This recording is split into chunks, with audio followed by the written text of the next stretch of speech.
Jump before you're pushed. And that's kind of a phrase that I keep coming back to. I don't think it's a new idea, right? But it's kind of landed different lately. I've been sort of watching what's unfolding in the news in real time. I just want to preface what I'm about to say, that some of the AI hype and noise that we're hearing could be a game to increase shareholder value and to push up stock values. I don't think these tech bros are beyond that. But last week, Salesforce quietly cut another 1,000 roles. They hit marketing, data analytics, and ironically, their Agentforce AI team. Amazon has shed 30,000 corporate positions since October. Mustafa Suleyman, the AI chief at Microsoft, told the Fin Times this week that most white-collar jobs like lawyers, accountants, project managers, marketing professionals could be fully automated in under a year and a half. Dario Amodi, who's the CEO of Anthropic, which is Claude, he said publicly that half of all entry-level white-collar jobs could be gone within 5 years. And he also said that most of the people at risk don't even know it's coming. And I think it's this last part, that we don't know it's coming, that sits with me. It wasn't just here, markets felt it too. Last week, analysts dubbed it the SaaSpocalypse, so software as a service apocalypse. It was a sharp sell-off in software stocks as investors sort of processed what agentic AI actually means for the platforms that thousands of businesses are built in and built on. So if AI can do what SaaS software does, but does it conversationally at a fraction of the cost, the business model that employed tens of thousands of people is under serious pressure. So in other words, the market moved before most workers did.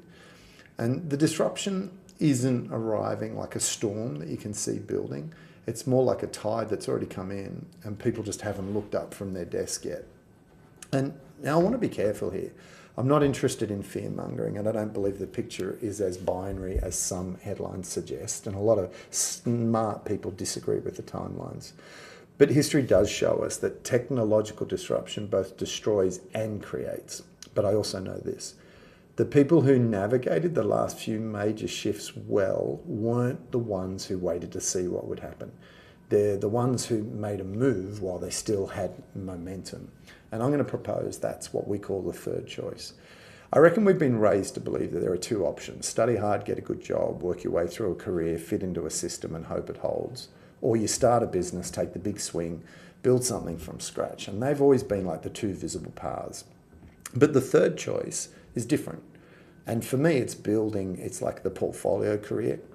So it's building a commercially viable practice around your expertise, around your ideas, around your perspective, your way of seeing the world. And I guess this is a call to arms and a herald cry. Just don't wait till you're pushed out of a role to figure out what you know.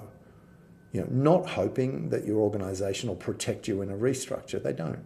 So starting now, while you have some income, while you have some time, we have the luxury of doing it well rather than desperately start it. I think the conversation is shifting. People who used to dismiss the idea of building an independent practice because they were comfortable, because the job was good, because it felt risky, they're calling me now. They're not panicked, but they're paying attention. And I reckon that's the right posture, to be alert but not frantic. So here's what I encourage you to sit with this week. What do I actually know and who actually needs it? Not in the abstract, but specifically. If your role disappeared tomorrow, what expertise would you take with you? What problem can you solve that a machine can't replicate? Because it requires your presence, your judgment, your relationships. And that questioning is the beginning of a practice. You don't have to leave your job to start. You don't have to make a dramatic leap, but you do have to make a move. Jump before you're pushed.